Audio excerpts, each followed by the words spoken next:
Instagram.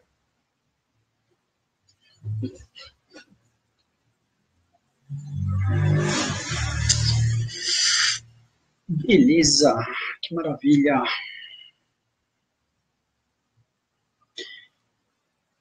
Já temos uma pessoa aqui participando, já estamos começando a nossa live de hoje, nossa live de segunda, voltando no horário das 8. Enquanto a gente vai começando a divulgação, esperando o Facebook montar o nosso grupo de pessoas aqui, eu vou também postar um vídeo aqui no Instagram, chamando todo mundo para participar aqui com a gente da nossa live de segunda no Facebook. Venham participar, Thiago Ribeiro, ou na página Dr. Thiago Ribeiro, todo mundo está convidado.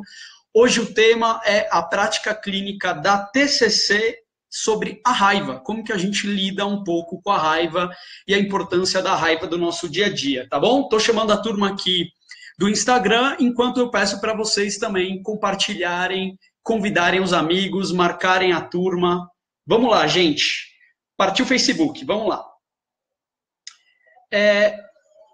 Gente, enquanto vocês estão entrando aqui, a gente já vai formando o grupo. Eu peço para as pessoas, como sempre, dizerem de onde elas vêm. A Liane já está aqui, a Sandra, a Joana. Boa noite, gente. Gente, a Jéssica Léo. Oi, Jéssica, quanto tempo? Que bom que você voltou também, eu voltei também. A Jéssica foi aluna do nosso curso, o 2, né, Jéssica? O segundo curso, que era meio online e meio presencial, né? O nosso curso de TCC, eu lembro de ti, claro. A Ana, que bom que você está aqui, Ana. Espero que você tenha recebido o e-mail já, Ana. Terezinha, boa noite. Foi minha aluna também do Piauí. Sol, olha aí, quanta gente. Boa noite, que maravilha, nosso encontro de segunda. A Sandra de Pelotas, Cris. Oi, Cris, boa noite, obrigado por estar aqui. A Mi, ótima noite. Da onde vocês são? Quem eu não conheço tão bem, por favor, ponha aí da onde vocês são. Gente, como na última live, a gente teve uma live super legal de quarta-feira, né? Acho que foi uma live bem bombada. A gente teve, acho que no total a gente chegou em 2.800 visualizações no meu e somando do Marcelo e do Bruno, a gente chegou acho que quase em 4.000 visualizações da nossa live. A gente teve uma live discutindo a conexão entre o psiquiatra, o terapeuta cognitivo e também o neuropsicólogo. Foi muito legal, discutimos uma série de assuntos super interessantes e a presença de vocês fez muita diferença para a gente poder levar essa discussão para lugares cada vez mais distantes, né? Acho que teve só na minha, acabei de ver, só na minha chegou em 4.000 aqui, olha que coisa maluca, então deve estar um número muito maior de pessoas. Então, eu queria dizer para vocês que faz muita diferença quando vocês compartilham. A gente só chegou tão longe porque teve muito compartilhamento. O Marcelo teve um momento lá que o pessoal compartilhou em 60 grupos, nas páginas pessoais, amigos foram marcados, a nossa também chegou, quer ver? Vamos ver em quantos compartilhamentos foram. Aqui não está aparecendo agora, mas foram muitos compartilhamentos. Eu lembro que na minha ficou também em 40 e poucos compartilhamentos. Então, agradeço muito quem compartilha, quem marca os amigos, quem chama a turma para assistir. Isso faz toda a diferença para o nosso trabalho. Abel, olha a Giane, Maristela, Alessandra.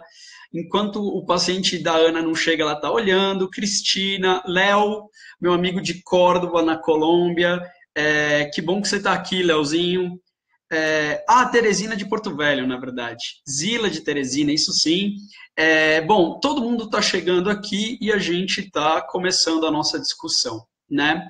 A Catiúcia, minha amiga, Jenner, que beleza. Bom, que bom que está todo mundo por aqui, agradeço todo mundo que está compartilhando e marcando os amigos. Gente, eu acho que a maioria das pessoas aqui me conhecem, né? Conhecem o trabalho que a gente tem feito de divulgação da TCC, de divulgação da neuropsi, de divulgação da reabilitação neuropsicológica. Vocês sabem que eu trabalho nessa interface entre essas duas coisas.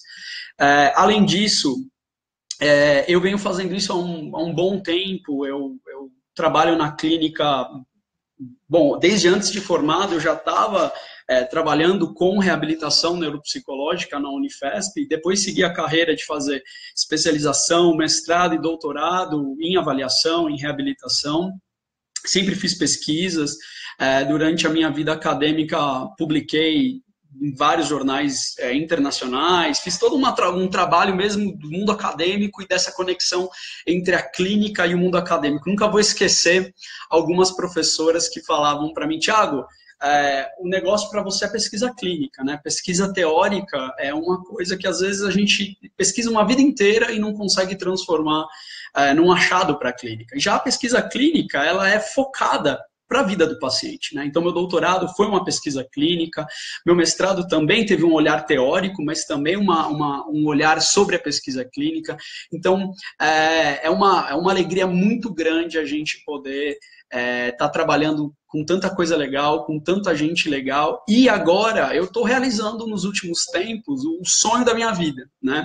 O grande sonho da minha vida, além de atender meus pacientes, além de viver o mundo acadêmico, a ciência, a psicologia baseada em evidências, né, é construir um lugar de trabalho onde eu possa fazer aqueles cursos que eu nunca tive como aluno.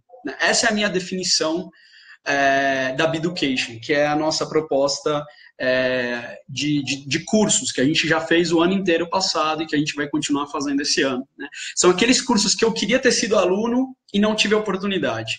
E graças a eu ter trabalhado 6 anos na Sociedade Brasileira de Neuropsicologia, eu dar 10 anos de aula em pós-graduações no Brasil inteiro, dei aula fora do Brasil, enfim, ter toda essa linha de contato, publiquei com tantas pessoas artigos científicos, eu posso convidar muitas pessoas a trabalharem comigo e a darem esses cursos que eu sempre quis ter como aluno, né? Então, finalmente, a gente está fazendo tanta coisa legal. E vocês estão fazendo parte de tudo isso. Isso é o mais legal.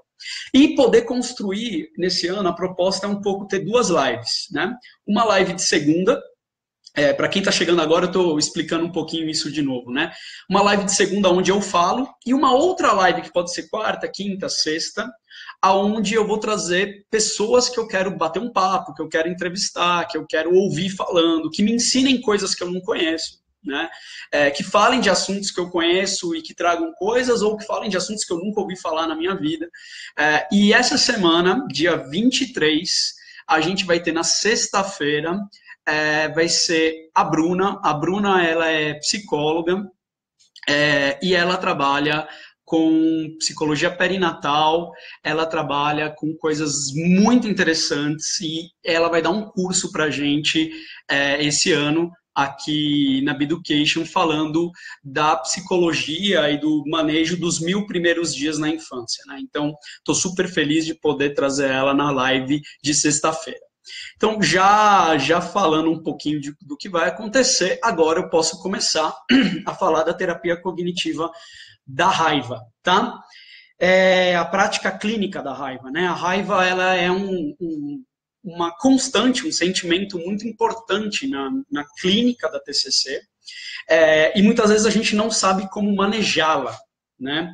Às vezes a gente não sabe se a raiva é uma coisa positiva, se a raiva é uma coisa negativa. Então a gente vai ler, por exemplo, o Ekman, que vai falar que a raiva é uma emoção muito positiva, não positiva, mas que é uma emoção importante para o homem, não positiva ou negativa, mas que é uma emoção importante que exista.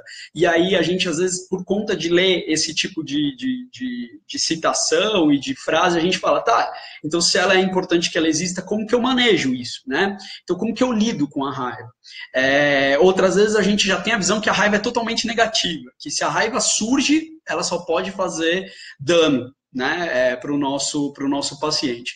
Então, eu acho que porque alguns supervisionandos, alguns alunos vinham falando sobre raiva comigo, eu achei que seria muito legal. E também é um tema que eu gosto de estudar e que eu ando lendo algumas coisas, eu achei que seria legal a gente fazer uma live para discutir esse assunto, tá bom? E, além disso, mais para o fim da live, eu vou querer falar de um artigo que saiu sobre terapia cognitiva também semana passada, que bombou aqui, e que vai ser importante a gente discutir. Então, agradecer todo mundo que está entrando. Eu vi que a Elo entrou, a Polly, a Fernanda, a Juliana, a Liane, Janete, um monte de gente está entrando, o Jenner, meu amigo aqui, enfim. Agradeço todo mundo que está entrando, minha tia Helenice, a Dalva, poxa, que beleza. Gente, obrigado por compartilhar. Vamos lá. Eu acho que a primeira coisa que a gente tem que falar sobre a visão da TCC, a visão das terapias cognitivas sobre a raiva, é que existem 5 grandes mitos que a raiva na clínica produz, né, que as pessoas chegam com esses mitos na clínica e que muitas vezes eles não sabem como lidar. Né? Esses cinco mitos, que nos Estados Unidos eles chamam de folk psychology, né? A psicologia do senso comum, muitas vezes ela traz coisas muito legais para a gente, mas às vezes a psicologia do senso comum traz junto vieses de senso comum. Né? Eu vou falar quais são os 5 e aí eu vou descrever um pouquinho esses mitos e como eles vão entrando, problematizando às vezes a relação das pessoas com as pessoas que eles amam. Né? Acho que o primeiro grande mito é: raiva e agressão são instintos dos seres humanos. Né? Eu acho que esse é um dos piores mitos que a gente pode ter. Né? Bom, isso às vezes a gente até corrobora isso, né? Do tipo assim, olha, as grandes civilizações do planeta Terra eram aquelas que eram belicosas, né? Você vê os romanos, você vê os egípcios, aí você começa a descrever os Estados Unidos, enfim, qualquer civilização que você queira ver, você pode tirar exemplos de que elas tinham uma belicosidade importante. Eram civilizações que guerreavam, que ganhavam de outras, que dominavam territórios, né? Inclusive, você pode até fazer algum tipo de análise do tipo assim, o Império Romano começou a ruir quando ele começou a perder território em guerras e batalhas, sendo que vários historiadores já mostraram que não é bem essa a verdade. Né? Então, esse é um mito que eu vou querer tratar daqui a pouquinho com vocês. O segundo mito é: frustração inevitavelmente leva à agressão. Né? Se eu fiquei frustrado, a saída é pôr para fora, é ser agressivo, é demonstrar isso. Terceira, jogar a raiva para fora é saudável. Né? É importante para os meus pacientes, para as pessoas em geral, que quando elas estejam frustradas, elas ponham a raiva para fora, falando, demonstrando, batendo num saco de porrada, num saco de pancada, seja onde seja. 4, a raiva ajuda. A raiva, às vezes, é um guia importante. Isso também é um mito e a gente vai discutir um pouquinho isso. E 5, a raiva é causada pelos outros, né?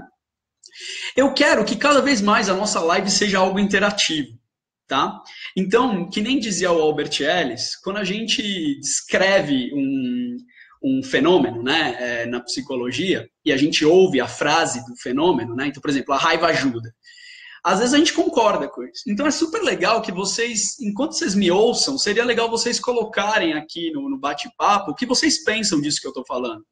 Mas será, Thiago, que a raiva não é importante? Thiago, será que... Eu concordo que a raiva ajuda. E aí a gente pode ir tentando chegar em conclusões juntos, tá? Porque eu acho que o importante da live é que a gente se modifique nesse processo. Por exemplo, a Janete colocou aqui: transtorno positivo desafiante. Me fale como agir, como devo proceder com adolescentes nesse transtorno. Janete, veja.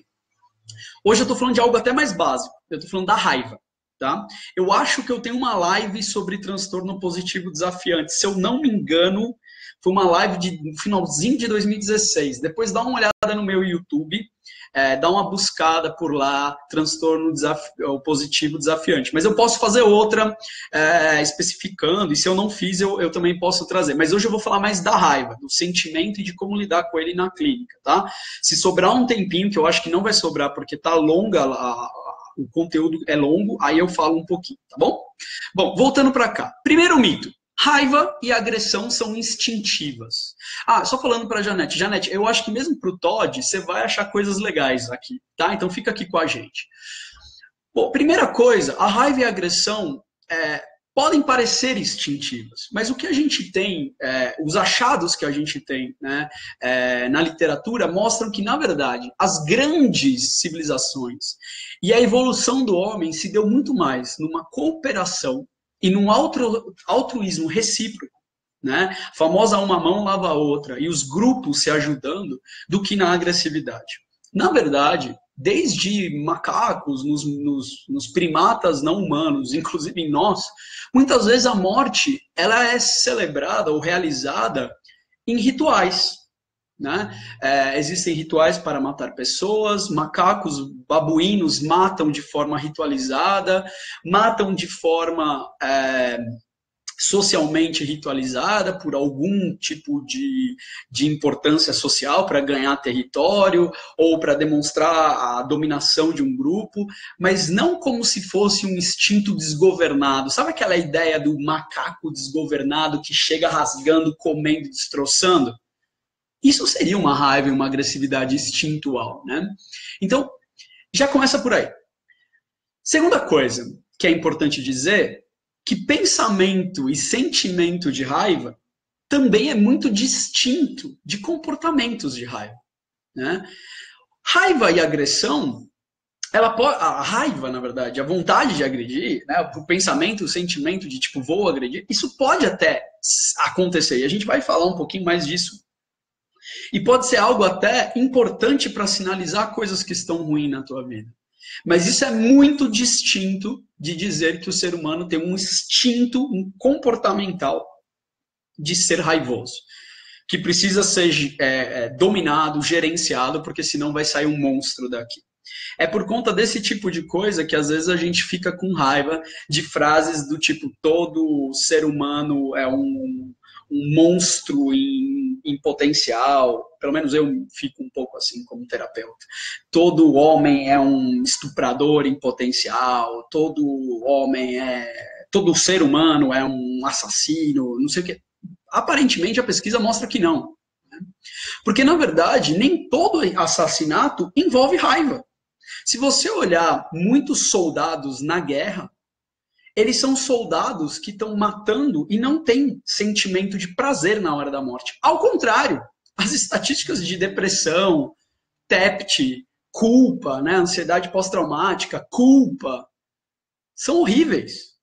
Suicídio no exército. Então, os caras estão ali sendo agressivos, teoricamente, matando uma pessoa, mas isso está desconectado com a agressividade, né? Então, o primeiro mito de que raiva e agressão é instintual ao ser humano, ou seja, está ali na genética quase, isso não se corrobora. Tá? Então, é importante trabalhar isso com o paciente logo de chegada. Segundo, frustração é inevitável e leva à agressão. Né? Então a gente vive hoje numa sociedade que as pessoas não querem mais se frustrar. Estava ouvindo isso, as pessoas falam disso o tempo inteiro, que crianças não querem mais se frustrar, que as crianças não conseguem mais lidar com frustração. Ok, a gente percebe que está difícil isso, que os pais não estão sabendo como lidar com esse tipo de coisa. Alguém estava me contando hoje, acho que foi a Luciana, que é uma colega da clínica, psicóloga, falando da tal da vitamina N, né, que é a vitamina do não. As crianças estão precisando tomar essa vitamina do não. Eu estou achando que os pais estão precisando tomar a vitamina para poder depois ensinar as crianças, né? Então é super interessante essa questão de dizer não. Então, realmente, mas será que todo mundo que leva um não vira agressivo?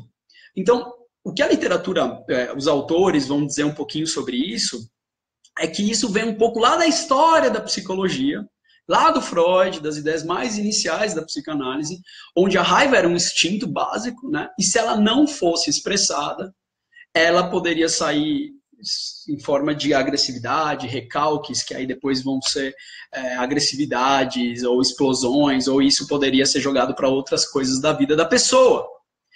Mas isso muito não se comprova. Se você olhar na própria história da humanidade, a gente tem povos, né, de um monte de lugares do mundo onde, perante desafios, perante problemas, se a gente olhar os próprios venezuelanos, né, estão sofrendo um monte agora e eles não estão quebrando a Venezuela inteira. Muitos estão pegando a mochilinha e vindo para o Brasil, indo para a Colômbia, dando de ombro, tipo assim, tá, meu país está uma desgraça, eu vou cuidar da minha vida, porque eu tenho filho para cuidar, eu tenho esposa para cuidar, eu vou dar um jeito. Então, será que toda frustração leva à agressão? Né? Então, aqui eu acho que a gente cai num segundo ponto desse mito, né? E é o ponto de que a raiva e a agressividade não é a única saída para a frustração. Né? Quando eu me frustro, eu tenho outras saídas além da raiva. Né? A raiva é uma, mas não é a única. Né? E possivelmente não é a melhor. A raiva não é a melhor saída para a frustração. O terceiro mito que a gente tem que lidar logo no começo da terapia cognitiva é jogar a raiva para fora, será que é saudável? Eu já contei aqui em várias lives, eu conto nas minhas aulas, mas eu vou sempre contar essa história. A ideia é um pouco de catarse, né, é de fazer uma purgação da emoção. Então eu estou sentindo muita raiva, eu vou pôr para fora, eu vou purgar essa coisa ruim que está dentro de mim. Essa é uma ideia muito antiga. Né?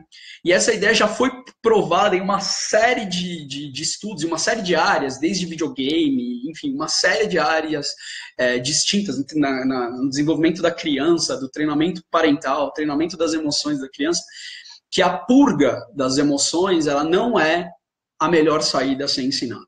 Então, eu já contei aqui, mas eu tinha uma aluna que ela falava que ela usava um chicote dava o chicote para os pacientes tinham que bater na parede quando estavam sentindo muita raiva. E eu lembro que ela veio me perguntar se eu achava que isso era uma técnica baseada em evidências, alguma coisa assim, né? E eu sempre digo que inventar técnica não é difícil. O difícil é se comprovar que a técnica tem alguma evidência. Então, o que eu fiz foi pegar... eu coloquei no Google, no Google escolar, no Google acadêmico, né? No PubMed, no Science Direct, um monte de lugares, tipo técnica do chicote, e óbvio que não saiu nada, porque foi ela que criou mesmo. E aí o que eu lembrei é que das minhas aulas lá atrás, de psicanálise, de outras terapias que se usavam essa ideia de colocar para fora, um pouco a palavra acting out, né? Expressar, colocar para fora os sentimentos. Então eu coloquei acting out, evidências, né? Revisão sistemática e raiva. E o que eu achei, eu sempre mostro isso em aula, quando eu vou falar de psicologia baseada em evidências, é que existe um monte de artigos mostrando que não tem evidências, ao contrário, né, não tem evidências para você colocar para fora a raiva, por exemplo, ficar socando um boneco, batendo. Isso só aumenta a conexão entre o pensamento e a ação. Isso não quer dizer que você vai ficar mais violento. Quer dizer que as ideias vão aumentar. Né? Daí, algumas pessoas podem ter uma fragilidade, né, e aumentar a violência. Isso é distinto, por exemplo, no caso do videogame. No caso do videogame, ainda não se conseguiu conectar. Quanto mais tempo você joga videogame, mais violento você é. Isso não consegue. Possivelmente por conta do lúdico. Né? Possivelmente nessas terapias, eu tô lá falando, eu odeio meu avô, eu odeio a minha avó, porque eles me maltrataram, eles maltratavam meu pai, eles maltratavam minha mãe. Eu tô focando na ideia da pessoa, eu tô visualizando a pessoa, eu tô falando, né? Eu tô fazendo a catarse muito específica. No videogame, tipo, tá bom, tô matando um monstro, e eu sei que esse monstro tá num espaço lúdico, enfim. Então, no videogame ainda não se mostrou a conexão entre pensamento e ação. Né? Mas na literatura da psicologia, dessas técnicas de acting out, tem muita evidência mostrando que elas não são as melhores técnicas baseadas em evidência. Aí você vai me perguntar, Thiago, então quais são as melhores técnicas? Né? Técnicas de controle do pensamento, técnicas que te ajudem a lidar de maneira melhor, técnicas de tomada de decisão, enfim, uma série de coisas que a TCC fala muito bem. Esse foi o terceiro mito. Para quem está chegando agora, já passaram 25 minutos da nossa live, 15 minutos que eu estou falando só do tema TCC na prática clínica dos sintomas, dos comportamentos de raiva. Nós estamos vendo 5 mitos básicos sobre a raiva na clínica, e esses mitos, eles são: a raiva e a agressão são instintivas, frustração é inevitável, leva à agressão, jogar a raiva para fora é saudável, e agora a gente vai falar dos últimos 2, raiva ajuda e a raiva é causada pelos outros. Vejam, Antes da gente voltar, eu queria pedir para todo mundo que está chegando, hoje a live está indo super bem, queria agradecer todo mundo que está aqui, que vocês marcassem aqui no nosso chat os seus amigos que possam se interessar e que vocês compartilhassem a nossa live. Toda vez que a gente compartilha, a gente chega mais longe, a gente chega nas pessoas que podem se interessar no nosso assunto. A gente hoje já compartilhou com 14 pessoas, então das nossas 60 pessoas que estão aqui online, 14 já compartilharam. Eu queria agradecer para vocês que compartilham em grupos, compartilham na página pessoal de vocês, me permitem entrar um pouquinho na página de vocês, isso faz toda a diferença. Quarto mito, raiva ajuda. Olha, a raiva ajuda em termos, né? Ela ajuda quando ela te é um sinalizador, um farol que diz que alguma coisa está mal. Ela não ajuda quando ela se torna hostilidade.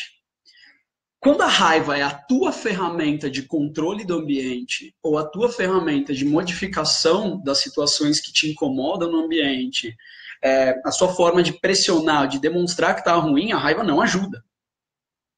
Esquece a raiva.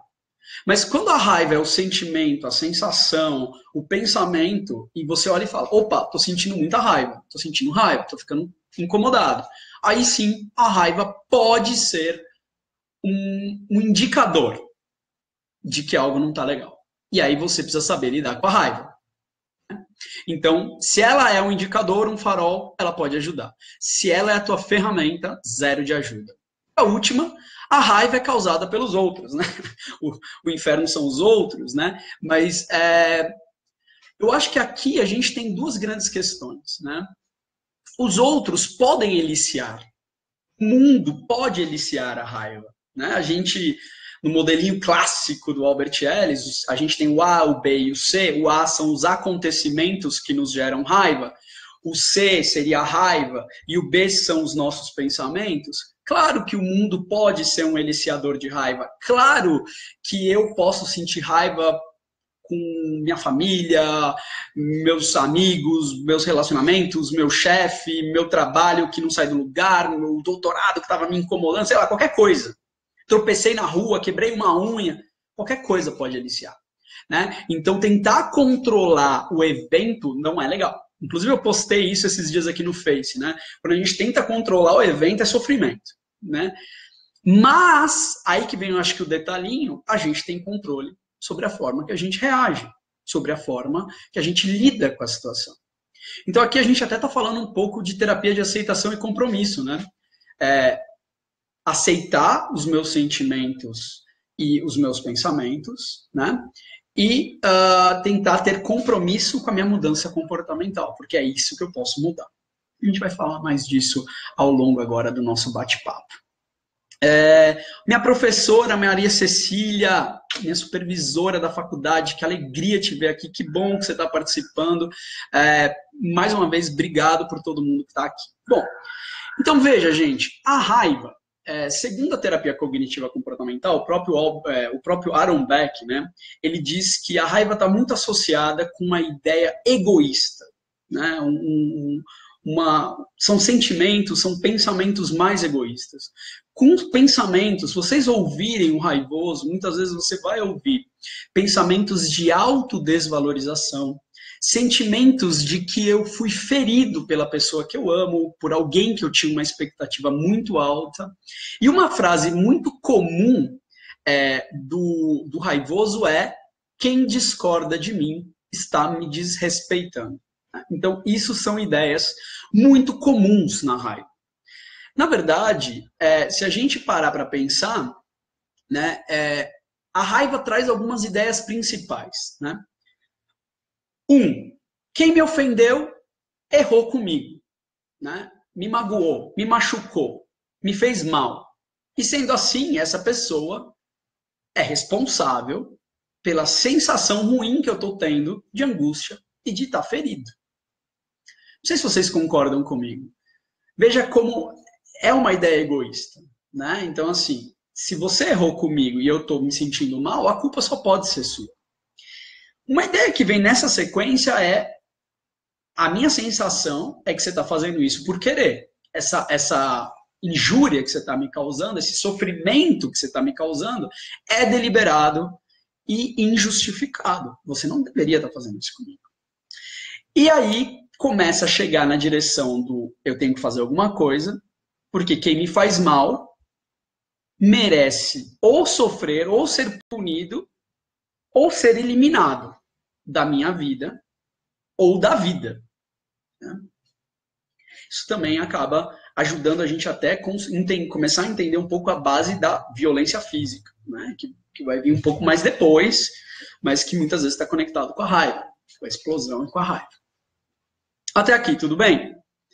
Então a gente tem um raivoso, uma raivosa, que sente que quem discorda desrespeita, que quem erra é responsável pelo meu sofrimento, e que está fazendo isso porque tem controle sobre a minha própria vida, né? Tipo assim, você fez porque você queria. Então veja como essa pessoa é frágil, autodesvalorização, e ao fim, eu acho que esse ofendedor, quem me ofende, tem que sofrer. Vocês já devem ter me ouvido falando por aqui, já devem ter ouvido nas aulas de TCC, quem fez aqui o curso comigo, sabe que sempre que eu começo o curso de TCC, inclusive a gente está amanhã começando a nossa terceira turma do nosso curso online de terapia cognitiva comportamental. É um curso de atualização, onde a gente vai falar da integração entre TCC e neuropsi. Então eu estou super empolgado de estar começando a terceira turma online, a 8ª turma no total, somando com as presenciais. E eu já fiz, além disso, 8 workshops sobre o tema de integração TCC e neuropsi, então estou super empolgado, super assim, ansioso. Essa live está sendo assim, tipo, estou dando a live e agora a gente vai sair daqui, eu estou com a turma, com os meus sócios, a gente vai sair daqui e continuar trabalhando para fazer tudo sair bonitinho. Então a gente está super empolgado, são 11 módulos no total, além das 8 aulas que eu dei no ano passado, esse ano a gente trouxe o professor Marcelo, que estava na última live, que também é terapeuta cognitivo e que vai falar de transtorno borderline, de casos difíceis, enfim, coisas super legais. Depois eu falo um pouquinho mais sobre o curso. Mas, de qualquer jeito, vocês já devem ter visto eu falando, e eu vou falar disso logo nessa primeira aula, na aula introdutória, da tirania dos deverias. Né? A tirania dos deverias tem a ver com a ideia do Albert Ellis de que existem alguns tipos de pensamento, tá? Algumas crenças que elas obrigam, demandam da gente que a gente faça ou não faça algumas coisas. Essa ideia vem de uma psicoterapeuta, na verdade uma psiquiatra, chamada Karen Horn, que é mais antiga que o Albert Ellis, e que ela falava que algumas pessoas acreditavam que elas, por exemplo, na raiva, né, ideias demandadoras ou demandantes, por exemplo, pessoas têm que me respeitar o tempo todo. Minha esposa tem que ser sensível às minhas necessidades. As pessoas devem fazer o que eu quero. Veja, esses deverias, eu devo isso, ela deve isso, o mundo deve aquilo, me obriga que quando esses deverias não ocorrem, eu tenha que me sentir muito mal, muito incomodado, muito prejudicado. Mas o que está por trás disso, na verdade, são ideias de enfraquecimento ou diminuição do eu, resumindo. Tá? Então, por exemplo, como que um raivoso se sente com relação à liberdade dele? Ele se sente controlado, dominado, explorado, manipulado. Então, veja, o raivoso que é todo egocêntrico, que é todo explosivo, ele está sentindo que o mundo está dominando a liberdade dele. Como ele se sente com relação aos relacionamentos dele? Rejeitado, distanciado, abandonado, isolado, sem lugar. Como ele se sente com relação à segurança de vida dele? Intimidado, exposto, traído, amedrontado, ameaçado. Como ele se sente, por exemplo, com relação à autoestima dele? Desrespeitado, sem valor, insultado, destruído, enfim, derrotado. Veja, eu sou um raivoso e eu me vejo tudo diminuído. Então eu explodo quando eu detecto que alguém está me tratando dessa forma. Mas eu já estou me tratando dessa forma há algum tempo. Então, por exemplo, o Ricardo fez uma pergunta legal. Ataque de fúria e raiva são equivalentes? Então, Ricardo, é um super querido, está com a gente também desde sempre, participando de tudo. Ricardo, não, são coisas distintas, tá? A raiva é um sentimento que, como eu falei, ele existe, ele é importante para minimamente a gente detectar que alguma coisa está deslocada na nossa vida, mas o ataque de fúria, a gente já está falando de uma perda enorme do controle, então já é um comportamento, né? Já é um dos 3 elementos da raiva. A raiva tem o seu elemento do pensamento, do sentimento e do comportamento. O ataque de fúria, por assim dizer, quando a gente perde total o controle do pensamento e da emoção, e aí a gente parte para um comportamento raivoso, um comportamento já de hostilidade, como, por exemplo, na terapia cognitiva se chama mais de hostilidade, né? Aqui, ó, o Johnny colocou, para quem quiser ver, o link para o curso de TCC, tá? Então, quem quiser ver o nosso curso de TCC, tá aí, thiagoribeiro.com.br/curso TCC, tá? Se alguém também tiver interesse e quiser escrever, eu tenho interesse, vocês podem escrever aí e a gente vai mandando mais informações. Bom, voltando para cá. Como são? Lembra que a TCC tem aquela coisa da tríade cognitiva, depois os pensamentos automáticos, tal? Como são os pensamentos automáticos de um raivoso, né? Por exemplo, o meu amigo não ligou para mim quando eu liguei para ele. Meu amigo não ligou de volta. Qual ideia um raivoso teria? Como seria um pensamento automático de um raivoso? Por exemplo, olha, meu amigo não me respeita, né? Porque eu ligo para ele e ele não tem nem o cuidado de me responder. Certo? Como que seria, por exemplo, o pensamento automático? Deixa eu ver. Meu amigo não me devolve. Eu emprestei para o meu amigo um livro e meu amigo não me devolveu. Como será que seria o pensamento de um raivoso? Possivelmente, a pessoa pensaria: o meu amigo está me usando. Tá? Como que seria o meu chefe? Deu 6 horas, é a hora que eu vou para casa, o meu chefe me mandou mais trabalho para casa. Como que seria o pensamento de um raivoso? Possivelmente, meu chefe está me punindo, está me provocando. O meu professor me corrigiu. Como que seria o pensamento de um raivoso, de uma raivosa? Possivelmente a minha professora está me criticando, não gosta de mim. Minha esposa está demorando para voltar para casa. Que tipo de pensamento poderia vir? Ela não se preocupa com a família, ela não se preocupa comigo. Veja, então, olha que interessante, gente. A gente está falando aqui que a raiva é um sentimento que ela traz formas de agir automatizadas que vão levando a pessoa cada vez mais perto de uma explosão. Como disse o Ricardo, de um ataque. Agora, na lógica, então, eu já vou responder a pergunta da Terezinha. A Terezinha falou, existem algumas, se eu posso falar de algumas técnicas, eu vou falar, mas mais para o fim, tá, Terezinha? Eu ainda estou tentando dar a conceitualização cognitiva da coisa, tá? Mas aí eu vou chegar aí. Então, como que a TCC entende? Existe um evento, minha esposa não chegou em casa na hora que ela combinou. Meu amigo não devolveu meu livro. Meu chefe mandou trabalho extra para mim. Isso me gera angústia, sentimentos estranhos, pode ser raiva, pode ser angústia, pode ser tristeza, o estresse emocional, tá? Angústia. Aí surge uma ideia de que estão fazendo a coisa errada comigo. Esse é o X do raivoso.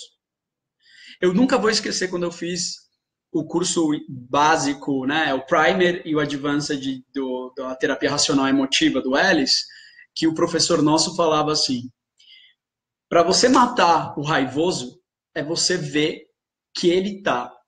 O óculos que ele usa é o óculos do eu. Então, assim, as coisas estão acontecendo por conta dele. Né? Então, estão me ferrando, estão fazendo isso contra mim, é porque não gostam de mim.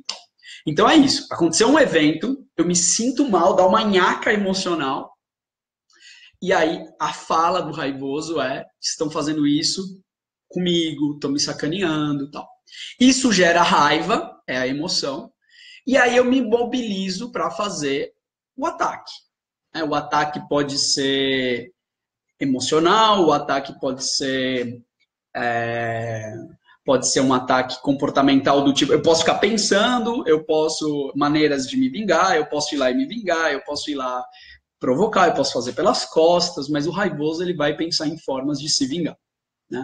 A Rita perguntou: a raiva tem relação com a depressão? Claro, um raivoso de longo, não precisa nem ser de longo prazo, mas eu lembro de alguns casos aqui de raivosos de longo prazo, que esses raivosos, claro, depois de um tempo de achar que o mundo é contra ele, de achar que o mundo não é justo com ele, de achar que o mundo é um lugar cheio de pessoas ruins, né, maquiavélicas e que estão ferrando com ele, essa pessoa começa a se tornar uma pessoa desamparada, deprimida, e isso começa a derrubar ela no longo prazo. Né? Então, claro, esses são sentimentos, viu, Rita? Então, quando a gente fala de sentimentos, a gente pode conectar esses sentimentos com uma série de patologias. Né? Você pode ter o raivoso mais explosivo, você pode ter o raivoso mais introjetivo, e aí vai.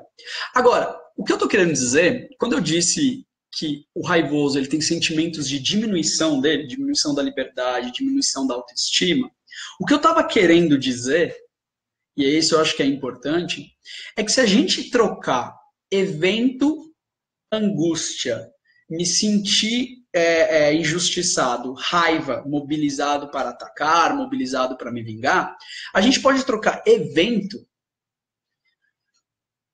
por percepção de perdas e medos, ou percepção de que é contra mim, percepção de que vão se vingar de mim, percepção. Então, na verdade, o evento em si, ele já vem com um viés de observação, né?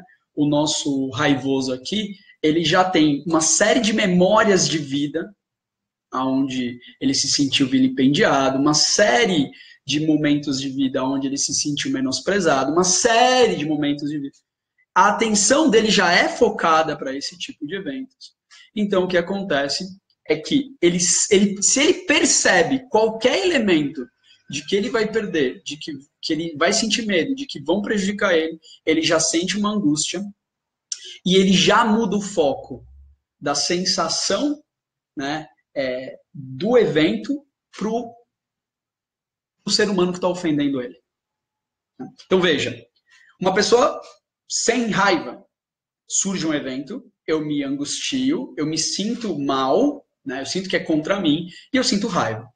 Essa pessoa que já é raivosa, ela já olha o evento com o viés da raiva. E assim que ela detecta o evento com o viés da raiva, o foco já não é mais no evento, é em quem está fazendo a raiva nele. E aí, claro, que o sentimento de raiva só aumenta e isso cada vez pode levar a um escalonamento e aí sim, ataques de raiva, fúria e aí vai. Minha pergunta é, faz sentido isso para vocês? Eu queria ouvir de vocês se isso faz sentido. Faz sentido esse modelinho que o Beck propõe da terapia cognitiva, de que o problema é que no início eu leio a situação e de ler essa situação eu sinto raiva e que depois eu já não leio mais a situação.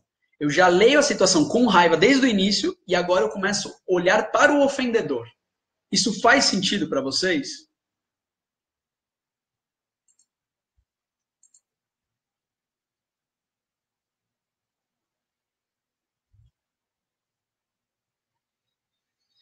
O Sidney perguntou aqui pra gente, enquanto vocês estão respondendo, a Almira e a Fabiola respondeu sim já, né? E o Jenner também, a Polly também, e o Sidney respondeu. E para controlar esse tipo de descontrole? Sidney, deixa eu te contar. A gente vai chegar lá, te prometo. A gente está indo, tá? Para mim, o principal não é que a gente saia falando como controla.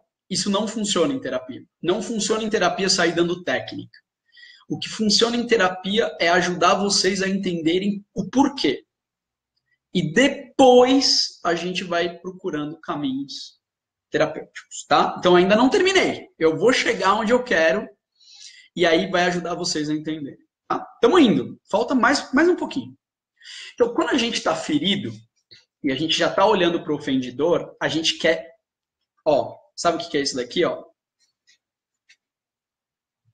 Não quer o Kiko? A gente quer ir para porrada. A gente quer ferir e retalhar de volta. Né? A gente quer virar o Hulk. Então, a gente tem uma série de formas de retalhar através da fala. A TCC vê a fala como todas as outras terapias, como a psicanálise vê a fala, como a comportamental também vê a fala. Enfim, a gente observa o comportamento do nosso paciente através da fala. Então, por exemplo, se eu falo para você, como você ousa me dizer o que eu devo fazer? Como você ousa me dizer o que eu devo fazer? Essa falinha, a gente já vê que aqui a gente tem um paciente que está ferido e que a grande questão dele é o controle. Você está tentando me controlar? Se eu digo para você, olha, não me ignora, não me dê o tratamento do silêncio, não fica quieto, conversa comigo. A gente já vê que a questão desse raivoso tem totalmente a ver com medo, a questão de ser ignorado. Se o paciente fala pra gente, eu nunca mais vou confiar em alguém de novo, eu nunca mais vou confiar em você, essa pessoa tem uma questão com traição. Se o teu paciente diz, você fez eu parecer um idiota, essa pessoa está se sentindo exposta. Então, escutar o barulho que o paciente está trazendo da raiva dele é essencial para a gente compreender como trata. Então, até respondendo para o Sidney, como que a gente começa a controlar o descontrole? O descontrole é o de menos. O descontrole é o ponto final, Sidney. É o comportamento. Mas mais importante que o descontrole é entender o que levou ao descontrole. Porque se meu paciente está se sentindo controlado, traído, desmerecido, ignorado, maltratado, exposto, cada um desses é um tipo de tratamento, é um caminho de tratamento diferente. Por isso que é tão importante a análise funcional, a compreensão do caso, o desenho experimental do caso, que é isso que a gente está fazendo aqui, tá? Bom, então, por exemplo, a esposa chega e fala assim, amor, você pode hoje arrumar a casa, por favor? É a tua parte hoje limpar a cozinha? E aí o marido fala, mas eu posso fazer mais tarde? E a esposa diz, olha, não dá para confiar em você. Sempre que eu peço, você vem, você inventa desculpa, o teu negócio é mesmo aí ficar jogando videogame o tempo inteiro, ou vendo TV, ou falando de futebol o tempo inteiro. Você não se importa com a família. Tá? Imaginemos essa situação, tá bom? Então, o que tem nessa história, né? Então, assim, a gente tem uma esposa que olha para o marido e fala, ele não consegue cumprir as responsabilidades. Não, vamos pensar esse marido, tá? Depois a gente talvez volte para a esposa. Mas esse marido, ele pode sentir assim, eu não consigo cumprir minhas próprias responsabilidades, isso faz eu me sentir uma porcaria, né? De um lado, ele pode sentir assim, olha, minha esposa não me respeita. Do outro, e se ela começar, sei lá, buscar outros homens e me trair? Então, de um lado, ele pode se sentir raivoso porque ela não respeita e ansioso. ele começa a pensar assim, bom, eu ajudo ela em várias coisas, eu cuido da criança, eu levo na escola. Então ele pode se sentir injustiçado. Ele pode então começar um processo de ficar com raiva, aumentar a voz, e isso pode levar a um ataque de fúria. Faz sentido esse caminho? A esposa do outro lado, ela pode falar, olha, eu não consigo lidar com tudo da casa, eu peço ajuda para o meu marido, ele sempre põe um empecilho. Será que é porque ele já não está mais gostando de mim? Isso pode gerar raiva nela, ou porque ele não se importa com a família. Ela se sente frágil, sem poder de lidar com, possivelmente, com o relacionamento. Isso pode gerar uma tristeza, um embotamento. Ela se sente também injustiçada pelo marido. Ela culpa o marido e isso pode gerar um ataque de fúria. Tá? Então, vê a conceitualização cognitiva do caminho? Uma situação, um evento é interpretado, né? A fala do marido é interpretada como ele não quer ajudar, porque a esposa já está se sentindo sem condições de lidar com as coisas, sem condições de lidar com o casamento, e o marido sente que tudo que ele faz é pouco, e aí os dois, ambos, caem em situações que podem levar a raiva. E aí a esposa sai falando, meu marido deveria me conhecer melhor, porque ele sabe que eu faço tudo, que ele sabe que eu estou sempre cansada, que eu cuido dessa família. E o marido sai falando, ela deveria ter me ouvido, porque eu só perguntei se poderia ser depois. Aí na hora da briga, ele fala, você deveria ser mais cuidadosa como você trata comigo. E ela fala, você deveria me ajudar mais. Ele fala, ela não tem direito de me tratar desse jeito. Né? E aí já começa a raiva chegando, né? Ela não tem direito de me tratar desse jeito. E a esposa fala, ele tem que ser honesto quando ele não pode me ajudar. Ele não tem que falar para depois. E aí talvez ele fala, já numa escalonada, você tem que ser muito corajosa para falar com seu marido desse jeito. Então a coisa vai escalonando de um tanto que o controle vai sendo perdido. Tá? Então, se a gente olhar aqui, vamos fingir que essa situação que eu criei aqui para vocês, ela escalone para uma violência. O marido bata na esposa no fim da história, tá? Como que a gente poderia entender por que que isso geraria uma violência marital? Então, por exemplo, a esposa foi criticar o marido. O marido interpreta como se ela falasse assim, ela me trata do jeito que ela quer, ela pensa que eu sou um qualquer um. Né? Isso faz que o marido se sinta ferido, fraco e menosprezado. Então, eu fui menosprezado por ela.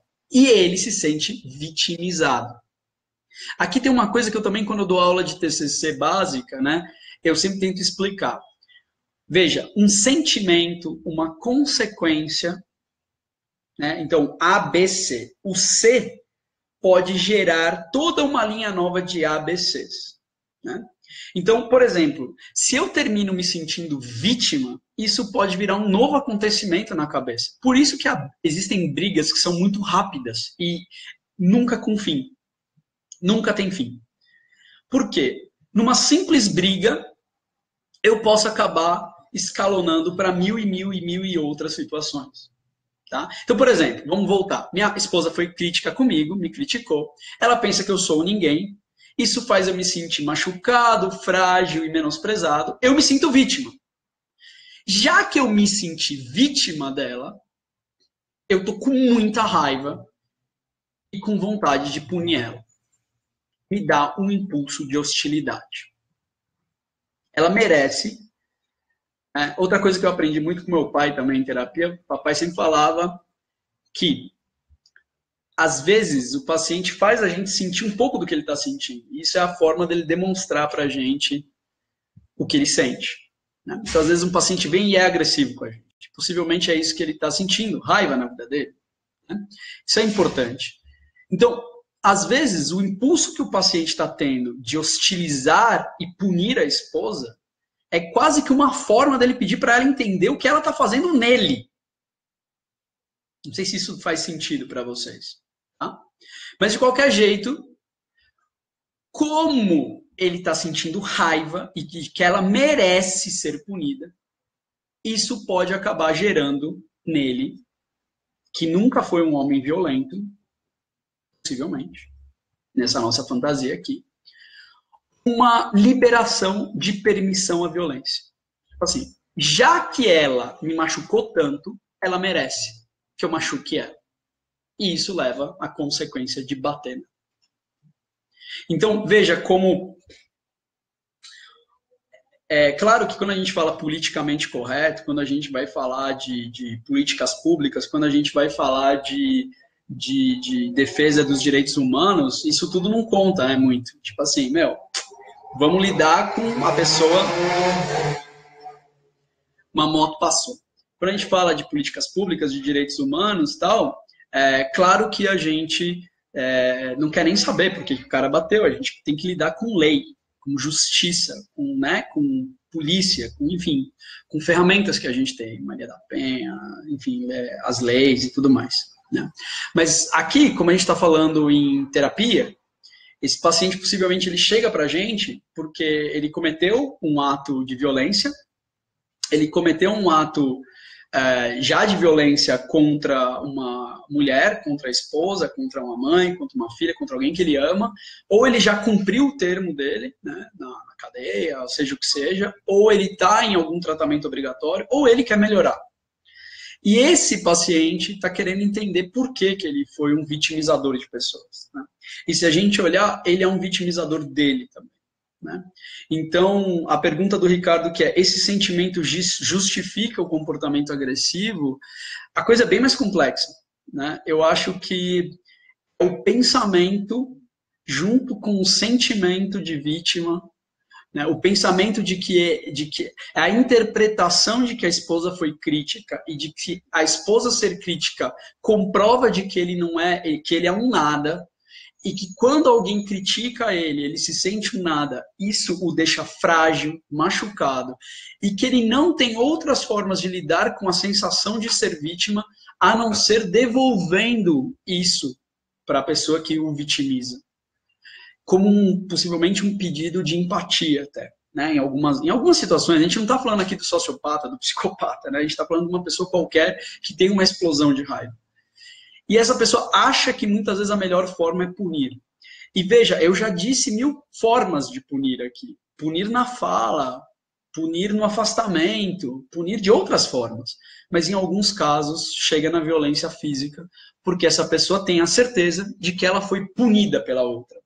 E que essa pessoa, como puniu e a machucou muito, ela merece também apanhar, né? Ela merece sofrer. Né? Então, quando os papos chegam nesse papo num nível quase raso, do tipo assim, violência é o modo operante do homem, violência é o modo operante de uma sociedade, tipo assim, me dá muita preguiça. Porque a coisa é tão mais complexa, de homem ou mulher, né? É muito mais uma visão de ter ou não ter ferramentas. Né? Enfim, e aí chega aqui o mestre Júlio, meu amigo Júlio César aqui, a gente tem discutido um pouco sobre terapia do esquema. Sigam ele nas redes sociais dele, o senhor Júlio, o psicólogo, tem uma página super legal e é um cara muito inteligente e fala muito desse tema também. Um terapeuta cognitivo muito interessante. Vale a pena a gente seguir. Então, é isso. A coisa é tão mais complexa, o que eu estou dizendo aqui é tão mais complexo, né? Que não dá para a gente chegar e falar simplesmente, olha, ele bateu porque a mulher, porque ele se sente vítima dessa esposa que o criticou. Não, não é isso. Né? Claramente não é isso. Né?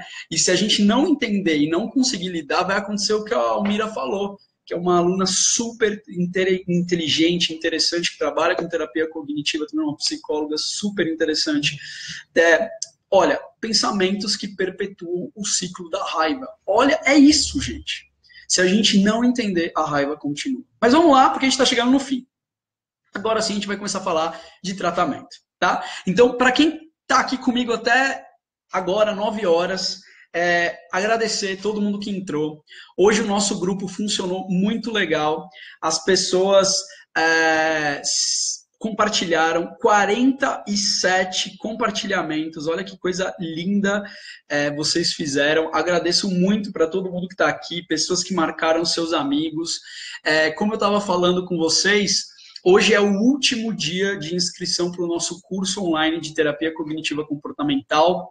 Então, todo mundo que ainda tiver algum interesse de se inscrever, de conhecer o curso, ele está aqui fixado, www.thiagoriveiro.com.br/curso TCC, ou clicar aqui no link fixado. Vale a pena entrar, conhecer, são 11 módulos, super legais sobre terapia cognitiva, fora esse trabalho que eu faço aqui com as lives. Depois que eu tenho um barzinho na esquina da minha casa, lota de motoqueiros e pessoas com carros que param e fazem barulhos e música alta. Acho que esse é algum tipo de comportamento de conquista também. Depois a gente podia fazer uma live sobre psicologia evolucionista da conquista, né? Deve ter alguma coisa estranha acontecendo aí. Mas, enfim, de qualquer jeito, se vocês tiverem interesse, vale muito a pena ver o nosso curso e participar. Esse ano tem algumas novidades, né? Então, a gente teve o acréscimo do fórum de discussão, que a gente vai poder discutir bastante coisa. A gente teve o acréscimo de 3 aulas e a gente manteve os preços do ano passado. Olha que coisa boa. A gente acrescentou 18 horas de aula e a gente manteve os mesmos preços do ano passado. Então, quem tiver interesse, me chama no particular, vamos bater um papo, tá bom? Obrigado por isso. Bom, gente, para terminar, acho que a primeira coisa que a gente tem aqui a ser dita, né? Aplicar, acho que uma das coisas centrais que a gente tem é começar a discutir a interpretação errada, tá? Agora para o Sidney, para a Terezinha que estava perguntando sobre tratamento, tá? A primeira coisa que a gente tem que começar a discutir no caso desse paciente, dessa esposa e desse esposo é o seguinte, tá? Deixa eu fazer uma pergunta para você. Vamos olhar para as evidências básicas, né, desse relacionamento. A tua esposa, ela é uma pessoa que te trata bem? Vamos olhar as situações, né? Você consegue olhar ocasiões de respeito, além dessa ocasião que aconteceu aí? Vamos tentar entender o que está acontecendo? Ela valoriza a tua opinião? Ela te dá suporte em situações sociais, né? E aí, a terapia cognitiva gosta muito de focar no contraditório. Claro, por que a terapia cognitiva adora focar no contraditório? Porque um paciente raivoso, aí sim se conecta com o depressivo, ele é um paciente categórico. Tudo ou nada. Ou as pessoas me respeitam, ou elas estão contra mim. Ou elas me ouvem e acreditam no que eu falo, ou elas estão contra mim. Então, já que são pacientes categóricos, pessoas categóricas, né? Nesse momento, quando a gente tem evidências contraditórias, a gente começa a atacar as generalizações que tanto a esposa quanto o esposo têm a respeito do outro, um do outro. E aí, a gente pode começar a bater na autoimagem negativa que essa pessoa tem. Lembra que o esposo tem uma autoimagem negativa? Por isso que ele se transformou em violento? A minha esposa acha que eu não tenho valor nenhum. Ela acha que eu sou um ninguém. Isso me machuca, isso faz eu me sentir fraco. Então, o primeiro passo é a gente começar a bater nessas generalizações para começar a fomentar uma autoestima mais adequada. Né? Calma aí. Teu esposo e a tua esposa são pessoas que gostam de você em vários momentos, te tratam bem, te respeitam. Nesse momento teve ali um desentendimento, mas calma. Né? Então, suavizar essa visão negativa. Segunda coisa muito importante na TCC é sempre olhar para treinamento e resolução de problemas. Né? No caso da raiva, o que está acontecendo é que esse paciente não está conseguindo visualizar saídas alternativas. Então, ele pega a frase em si e não o conteúdo por trás da face. Isso a gente chama de validade de face versus validade de conteúdo. Isso é um papo até de estatístico, até um papo de ciência. Mas, claro, deixa eu tentar explicar um pouquinho isso. Quando eu falo assim, você é um idiota, ou você é um babaca, se eu pego validade de face, o que significa? Se eu ficar em cima da frase, você é um idiota, você é um babaca, e aí eu fico repetindo, olha, não dá para me relacionar com você, porque você me chama de idiota, você me chama de babaca, você não me respeita, você me chama de idiota, você me chama de babaca, você não me respeita. E eu fico reverberando o erro que a pessoa cometeu. Se eu pegar a validade de conteúdo, é ir por trás disso e tentar entender o que a pessoa quis dizer. Por trás de você é um idiota, você é um babaca, eu estou dizendo, você me machucou. Você passou por cima dos meus sentimentos. Eu estou fragilizado. Então, ajudar o paciente a, quando tiver uma raiva por uma expressão de face, né? Então, vamos lá. Encontrei uma pessoa... eu tenho um caso muito bom para contar dessa história. Aconteceu comigo. Essa é uma anedota engraçada. Ano passado, no dia do Congresso da Sociedade Brasileira de Neuropsicologia, foi na Unip, aqui em São Paulo. Não sei se eu contei essa história já numa live, mas é um caos dos bons. Quando terminou, inclusive estava o Júlio, o Jenner, e tinha mais o... esqueci o nome do outro menino, o Jenner. Conta aí pra mim quem é. A gente estava em 3. A gente estava em 4, saindo para tomar cerveja esses dias e tal. E aí eu queria chamar os meninos para a gente fazer alguma coisa nesse dia, trocar ideia sobre terapia cognitiva, e, enfim, neuropsicologia. E eu falei, eu vou para minha casa, vou me trocar depois do congresso, e aí eu volto para encontrar vocês aqui perto da onde vocês estão ficando do hotel. O que aconteceu foi que começou a chover. E eu falei, putz, até eu ir para minha casa, voltar na chuva, deixa quieto, vou comer um lanche aqui num restaurantezinho e espero os meninos se trocarem, tomar banho, descansar. Tá bom. E fui lá, e tô lá, pedi um lanche, pedi uma cerveja e peguei meu celular e bati uma foto, do lanche do celular, do lanche da cerveja. E mandei para o Júlio e para os meninos, num grupo que a gente tinha criado para poder sair nesse dia. Enfim, tomei minha cerveja, eu estava com meu caderninho, né? Estava anotando umas questões para a gente bater papo e tal, fazendo uns desenhos, ouvindo música. Quando fui pagar a conta, veio uma menina que estava numa mesa do lado falar comigo. E a menina veio e me bateu assim no ombro, né? E eu virei, olhei para ela e ela falou assim: oi, me dá o seu celular? E aí eu falei assim, como assim me dá o seu celular, né? Aí falei, oi, não entendi. Aí ela falou, me dá seu celular. Aí eu falei, você quer o número, né? E aí eu pensando assim, nossa, né? Olha como os jovens se relacionam hoje, tá fácil, né, essa coisa. Aí ela falou assim, não, eu quero o seu telefone. Aí eu falei, nossa, eu tô sendo roubado num barzinho na frente da Unip, na Paulista, assim. Eu não sabia o que fazer. E aí ela falou assim, não, porque eu tava ali atrás, do lado da tua mesa, e eu vi quando você tirou uma foto da gente. Você tirou uma foto da bunda da gente. Aí eu olhei e falei, meu Deus, como assim? Não, eu não fiz isso. Aí ela falou, fez sim, a gente viu, você estava usando da gente. Bom, eu nunca tinha passado por uma coisa dessa, né? Acho que quem vive no mundo das baladas, da night, talvez passe por esse tipo de coisa, né? De alguma forma ser abordado e ser situações muito estranhas, mas eu nunca tinha passado isso. Eu saio muito pouco. Saio sempre para os mesmos lugares, na verdade. E aí o que eu fiz foi olhar para ela e falar assim, olha, eu vou te mostrar o meu WhatsApp, vou mostrar que eu mandei uma foto para os meninos da mesa, né? Aqui o meu lanche e tal, minha cerveja. E ela falou assim, mas eu não quero ver o teu lanche, a tua cerveja, eu não quero ver teu WhatsApp.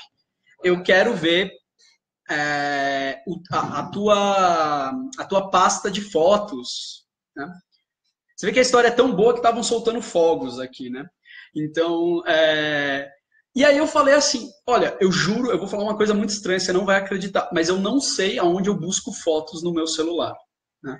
Falei, eu tenho aqui a pasta de todos os documentos, mas eu nem sei aonde buscar. Tanto que está aqui até hoje a galeria, ela buscou e está aqui, até hoje está aqui a galeria que a menina buscou. Eu peguei e dei meu celular para ela. Eu falei assim, sabe, não tenho o que fazer.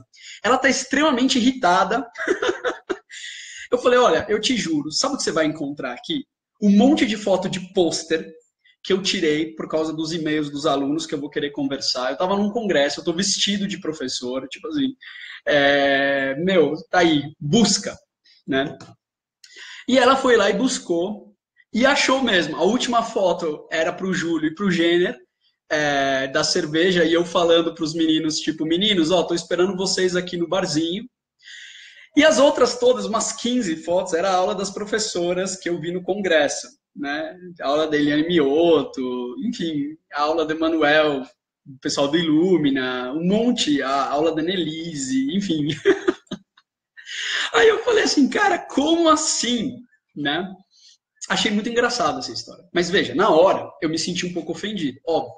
Porque quando ela viu isso, em vez dela virar e falar, meu, mal aí, ela virou, deu as costas e foi embora. Né?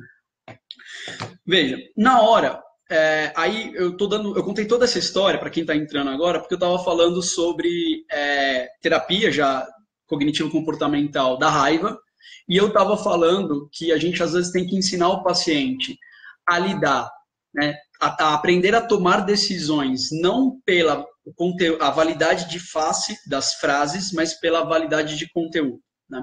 Então, assim, pela validade de face do que ela fez, a minha vontade era fazer tipo um barraco, assim, olha, tipo, meu, me processa, chama a polícia, eu não vou dar meu celular para você, ou depois que eu dei o celular e ela me tratou mal e virou as costas, de falar assim, meu, você não vale nada, né, sei lá, alguma coisa assim, assim que você trata as pessoas. Mas por validade de conteúdo, eu fiquei pensando assim, cara, eu já conheci várias histórias de pessoas que passaram por isso, né? De homens tirando foto no metrô, de homens tirando foto no ônibus, de homens que chegam na balada. Quando eu estava casado, isso chegou a acontecer, de caras chegarem na balada com um papinho na minha ex-esposa, e isso rola um clima meio chato, assim, você fica meio... Eu entendo. Então, para mim, nessa hora, o que eu fiquei pensando era assim, meu, que coisa, né? Que situação. E que chato que a menina me tratou desse jeito, né? E o que eu tenho como tomada de decisão é assim, me irritei, inclusive depois o Júlio chegou, eu até estava meio irritado, eu falei, puta, olha o que eu passei, Júlio, não sei o que e tal, que raiva que dá. Mas tentei lidar da melhor forma possível. Né? Então, assim, a minha tomada de decisão foi não aumentar o tamanho do problema, porque realmente ali deu para perceber que a menina estava extremamente alterada por uma situação que ela leu também uma validade pelo jeito de face. Então, ensinar a tomada de decisão para um paciente raivoso, né, ou em situações que a gente sente raiva, que a gente pode passar isso o tempo inteiro, é ajudar o paciente a interpretar tanto os aspectos não verbais, os tons de voz, as expressões faciais, enfim, para além da expressão manifesta da mensagem. Seu idiota, seu babaca, seu tirador de fotos de bunda, né, no meu caso, para além disso, como ela estava. Né, ela estava alterada, ela estava incomodada. Então, tá, calma aí. Tanto que quando eu vi que ela não gostou da ideia de, tipo, olha só meu WhatsApp, eu falei, meu, pega meu celular. Tá aqui, ó. Eu vou pagar a conta, você vasculha. Sabe? Tipo, eu não tenho nada aí para te esconder, vai aí. Né? Então, isso é um pouco essa coisa da tomada de decisão. Eu vou falar mais 2 slides e aí a gente termina, tá? A outra coisa é a questão de modificação de pensamentos mesmo, que é a grande base da TCC. Né?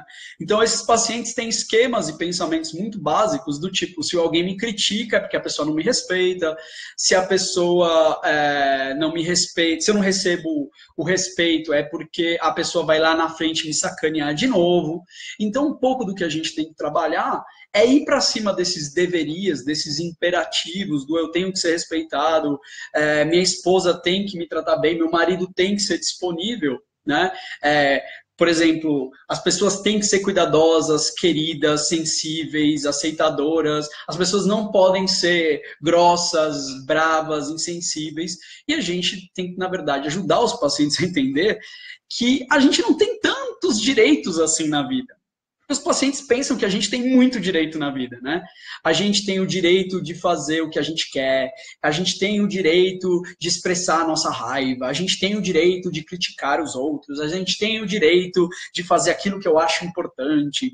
Enfim, não é bem assim que a banda toca, não é bem assim que a vida segue. Por mais que o mundo pós-moderno que a gente está vivendo, o Facebook, o Instagram, o WhatsApp, as redes sociais todas, a internet, a TV, os YouTubers querem convencer a gente de que a gente é só direitos, zero deveres, só prazer, tudo isso é bullshit, tudo isso é mentira da brava.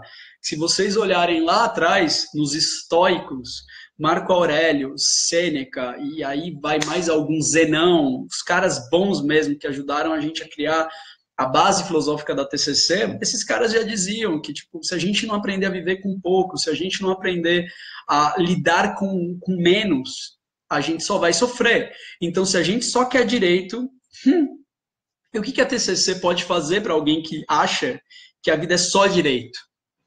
Então, o próprio Beck diz, e eu acho isso lindo, o Beck fala assim, eu adoro perguntar para esses pacientes, tá, será que a pessoa sabe que você tem todos esses direitos aí? Será mesmo que o teu parceiro sabe que você tem esses direitos todos? Que seu chefe sabe que você tem esses direitos todos? Né? Será que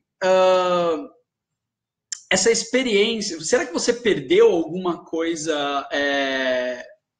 Será que você perdeu alguma coisa de verdade na tua vida ou você só está com medo de perder e isso te dá raiva? Você já perdeu alguma coisa real? Ou esses medos são todos imaginários, né? Será que você é uma pessoa raivosa de base? Ou você é uma pessoa que perdeu coisas e por isso sente raiva? Isso é muito importante. Tá cheio de gente raivosa nesse universo, né? O que você ganha retalhando alguém? E o que você perde retalhando alguém, né? O que é tirado de você se uma pessoa não cumpre com a sua expectativa? Assim, ó, você tem uma expectativa de vida. Se essa pessoa não cumpre, o que você perde? O que é subtraído de você? Que te dá tanta raiva? Não. Então, ao fim, a TCC ela é um processo muito complexo. Em uma hora a gente jamais falaria da TCC da raiva. Isso daria um curso aí no mínimo de 8, 12 horas também, ainda mais com tanta coisa legal. Livros e livros de TCC da raiva. O próprio Beck tem um livro de TCC da raiva. A terapia da aceitação e compromisso tem abordagens para raiva. Comportamental tem abordagens para raiva. Enfim, isso daqui é um passadão para a gente começar a discutir isso, se esse tema for de interesse para vocês. Mas as técnicas são essas, né? A gente pensar em como lidar com esses imperativos, os deverias, como lidar com essas pessoas que acham que têm muitos direitos, como lidar com as resoluções de problemas erradas e como lidar com as evidências contrárias da falta de respeito, da falta de amor, e lidar, eu gosto muito de falar da psicoeducação. Vamos pegar aqueles 5 mitos do início de hoje que a gente falou. Raiva e agressão são instintivas, frustração é inevitável, leva à agressão, jogar a raiva para fora é saudável, e raiva ajuda, e raiva é causada pelos outros. Pegar esses 5 mitos e bater eles com os nossos pacientes, com carinho, com muito afeto, com humor, cada um no seu estilo terapêutico, mas bater no sentido de ajudar o paciente a entender que isso são mitos. A raiva não é a única ferramenta que a gente tem. Tá? Bom, mais uma vez agradecer todo mundo que participou. Hoje a nossa live foi muito bem, a gente teve a participação de todo mundo, 50 compartilhamentos, a galera se empolgou, participou, mandou para frente a nossa live. Agradeço todo mundo que compartilhou e marcou os amigos. Mais uma vez, para terminar, vou falar que amanhã a gente tem... Ah, e depois eu quero falar da live de sexta-feira, tá? Amanhã a gente tem, então, o início do nosso curso de TCC, de atualização em TCC, integrando a TCC e a neuropsi na prática clínica. Isso vai ser muito legal para a gente.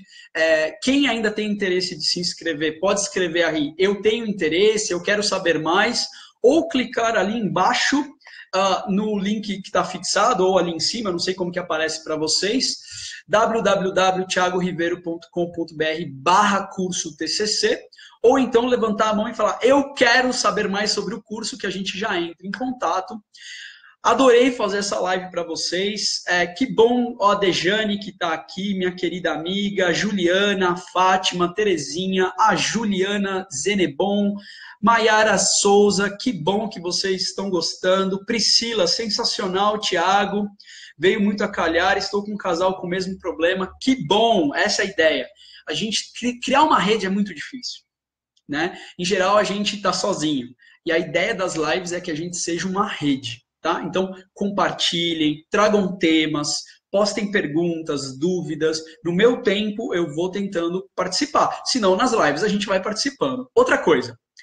Então, o curso está aí, já falei do curso. Obrigado a todo mundo que está participando. Ainda hoje, vocês vão receber o e-mail com as senhas para acessar e já começar a participar. A primeira aula já está toda lá montadinha.